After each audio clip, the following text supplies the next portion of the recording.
National education policy 2020 இதில் என்னென்னலாம் மாற்றம் கொண்டு வந்திருக்காங்க அப்படிங்க பார்க்கலாம். ஆல்ரெடி இருக்கக்கூடிய பேட்டர்ன் பார்த்திங்கன்னா, ஒரு 10th ஒரு பப்ளிக் எக்ஸாம், 12th ஒரு பப்ளிக் எக்ஸாம் அப்படிங்கிற விஷயம் தான் இப்போ வரைக்குமே ஃபாலோ பண்ணிகிட்ருக்குறோம். இந்த கல்விக் கொள்கை பார்த்திங்கன்னா 34 வருஷத்துக்கு முன்னாடி 1986 நேரு தலைமையிலான குழு வந்து அதை இம்ப்ளிமெண்ட் பண்ணாங்க.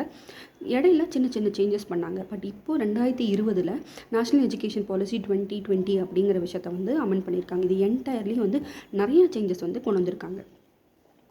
இதில் முதல் சேஞ்சஸ் அப்படின்னு பார்த்தோன்னா, ஃபஸ்ட்டு இருக்கிற விஷயங்கள் வந்து 4 ஸ்டேஜஸாக டிவைட் பண்ணியிருக்காங்க. ஒரு எஜுகேஷனை வந்து 4 ஸ்டேஜஸாக டிவைட் பண்ணியிருக்காங்க. ஃபவுண்டேஷன் ஸ்டேஜ், அதுக்கப்புறம் ப்ரிப்பரேட்டரி ஸ்டேஜ், அதுக்கப்புறமா ஏர்லி ஸ்டேஜ், தென் வந்து ஒரு செகண்டரி ஸ்டேஜ் அப்படிங்கிறது 4 விஷயமாக பிரிச்சிருக்காங்க. அதாவது ஃபவுண்டேஷன் ஸ்டேஜை வந்து 5 வருஷமும், ப்ரிப்பரேட்டரி ஸ்டேஜை வந்து 3 வருஷமும், ஏர்லி ஸ்டேஜை வந்து 3 வருஷமும், ப்ளஸ் செகண்டரி ஸ்டேஜை வந்து 4 வருஷத்துக்கு டிவைட் பண்ணியிருக்காங்க. முதல்ல ஒரு 5 வருஷம் அப்படிங்கிறத ஒரு குழந்தை 3 வயசில் அங்கன்வாடிக்குள்ளே வரதுலேருந்து அதை வந்து ஏர்லி சைல்டுஹுட் கேர் எஜுகேஷன் அப்படின்னு சொல்கிறாங்க. அவங்க வரும்போது நிறைய விஷயங்கள் அந்த குழந்தைங்களுக்கு இம்ப்ளிமெண்ட் பண்ணுறாங்க. ஈவன் வந்து மத்தியான உணவும் அந்த குழந்தைங்களுக்கு அங்கே கொடுக்குறாங்க. ரெண்டாவது விஷயம் அப்படிங்கிறத பார்க்கும்போது அது வந்து 3rd ஸ்டாண்டர்ட்லேருந்து 5th ஸ்டாண்டர்ட் வரைக்கும்,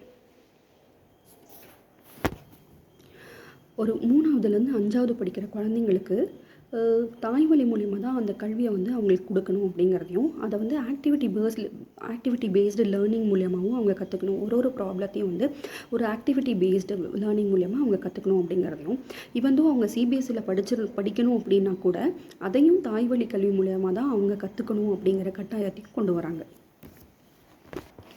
அடுத்தது ஏர்லி ஸ்டேஜ் அப்படிங்கிறது வந்து 6வதுலேருந்து 8வது வரைக்கும் படிக்கக்கூடிய விஷயம். 6th ஸ்டாண்டர்ட்லேருந்து ஒரு 8th ஸ்டாண்டர்ட் வரைக்கும் படிக்கக்கூடிய குழந்தைங்க ஒரு skill based education. Even though நம்மளோட கான்செப்ட் பார்த்திங்கன்னா எல்லாமே மக்கப் பண்ணி படிக்கிற மாதிரி இல்லாமல், மார்க்கை டிபெண்ட் பண்ணி படிக்கிற மாதிரி இல்லாமல், ஒரு ஸ்கில் பேஸ்டு லேர்னிங்கை வேணும் அப்படிங்கிறதுக்காக அவங்களுக்கு அந்த போட்ரி ரிலவெண்ட்டாகவும், கார்பென்ட்ரி கற்றுக்கிறது மூலியமாகவும் நிறைய ஸ்கில் பேஸ்டு லேர்னிங். இப்போ அந்த குழந்தைக்கு எந்த விஷயம் வருது, எது பிடிக்குது அப்படிங்கிறத பார்த்து கட்டாயப்படுத்தாமல் அந்த குழந்தைக்கு அதை விஷயத்தை வந்து கொடுக்குறாங்க. ஸோ ஏன் இதை கொடுக்கணும் அப்படின்னு நினைக்கும்போது, இன்ஜினியரிங் ஸ்டூடெண்ட்ஸு நிறைய பேர் இன்ஜினியரிங் படிச்சுட்டு வேலை இல்லாமல் இருக்கக்கூடிய ஒரு நிலையில் இந்த மாதிரி படிக்கும்போது அவங்களுக்கு எதில் திறன் மேம்படுது அப்படிங்கிற விஷயத்தை வந்து கொண்டு வராங்க. இனி வரக்கூடிய காலத்துலேயும் ஏஐ படிக்கணுன்னாலும், ஒரு கோடிங் படிக்கணுன்னாலும், அல்லது ஒரு கிராஃபிக் டிசைனிங் படிக்கணுன்னாலும் அந்த ஸ்கில் டெவலப்மெண்ட் கூட இந்த சைல்ட்ஹுட் ஏஜில் அவங்க தெரிஞ்சுக்கணும் அப்படிங்கிறத கொண்டு வராங்க. அடுத்ததாக என்ன பாயிண்ட்டை முன் வைக்கிறாங்க அப்படின்னா, 8th வரைக்குமே கட்டாய கல்வி, ஒரு குழந்தைக்கும் 8வது வரைக்குமே கட்டாய கல்வி கொடுக்கணும் அப்படிங்கிற விஷயத்தையும் முன் வைக்கிறாங்க. முன்னாடி இருந்த மாதிரி நார்மலாக 10th ஒரு பப்ளிக் எக்ஸாம், 12th ஒரு பப்ளிக் எக்ஸாம் இல்லாமல் அந்த செகண்டரி ஸ்டேஜஸை வந்து 9th to 12th அந்த ஸ்டாண்டர்ட்ஸை வந்து என்னவா டிவைட் பண்ணுறாங்க அப்படின்னா, ஒரு செமஸ்டர் பேட்டர்னில் டிவைட் பண்ணுறாங்க.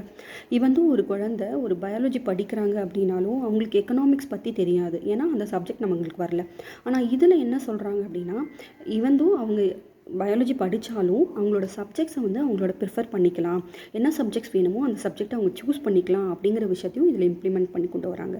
ஸோ இது ரொம்ப நல்ல விஷயம். ஏன்னா ஒரு பயாலஜி படிக்கிற ஸ்டூடெண்ட்ஸ்க்கு வந்து ஒரு எக்கனாமிக்ஸ் பற்றி தெரியாது, இல்லை வேறு ஏதாவது ஒரு சப்ஜெக்ட்ஸ் படிக்கணும் அப்படின்னா அந்த விஷயங்கள் அவங்களால படிக்க முடியாது. ஸோ இதில் நிறைய பாசிபிலிட்டிஸ் வந்து சப்ஜெக்டை சூஸ் பண்ணுறதுக்கான ஆப்ஷன்ஸை வந்து நிறையா கொண்டு வந்திருக்காங்க. இதில் 3 லாங்குவேஜஸ் வந்து நீங்கள் கட்டாயமாக படிக்கணும் அப்படின்னு சொல்கிறாங்க. 2 வந்து இந்திய லாங்குவேஜஸை வந்து நீங்கள் 2 படிக்கலாம், ப்ளஸ் அதர் லாங்குவேஜஸ் இங்கிலீஷை வந்து நீங்கள் 3வதாக படிச்சுக்கலாம் அப்படிங்கிற விஷயத்தையும் இம்ப்ளிமெண்ட் பண்ணுறாங்க.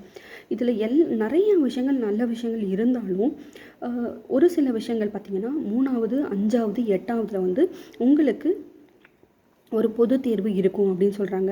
ஆனால் இப்போ 10வதுல இருக்கிறதையும் 12வதுல இருக்கிறதையும் ரிமூவ் பண்ணினோம் அப்படின்னாலும் 3வது, 5வது, 8வதுல பொது தேர்வு இருக்கும்போது அது ரொம்ப ஒரு ஃபியரை ஏற்படுத்தும் அப்படிங்கிறதையும், இது எவ்வளோ தூரம் நடைமுறைக்கு கொண்டு வர முடியும் அப்படிங்கிறதையும் நம்ம நிறைய விஷயங்களை பார்க்கணும். இதை நம்ம நடைமுறைக்கு கொண்டு வரணும் அப்படின்னா நமக்கு இருக்கக்கூடிய இன்ஃப்ராஸ்ட்ரக்சர்ஸு, நமக்கு இருக்கக்கூடிய ஃபண்டிங்ஸு, இப்போ இதை இம்ப்ளிமெண்ட் பண்ணணும் அப்படின்னா அது டீச்சர்ஸ் மூலிமா தான் இம்ப்ளிமெண்ட் பண்ண முடியும். அந்த டீச்சர்ஸ் அந்த எந்த லெவலுக்கு அதை வந்து கோப்பப் பண்ணி வச்சுருக்காங்க அப்படிங்கிற விஷயத்தையும், முதல்ல டீச்சர்ஸ்க்கு வந்து நம்ம ஒரு ட்ரைனிங் கொடுக்கணும், அந்த விஷயத்தை எல்லாமே வலியுறுத்துகிறாங்க.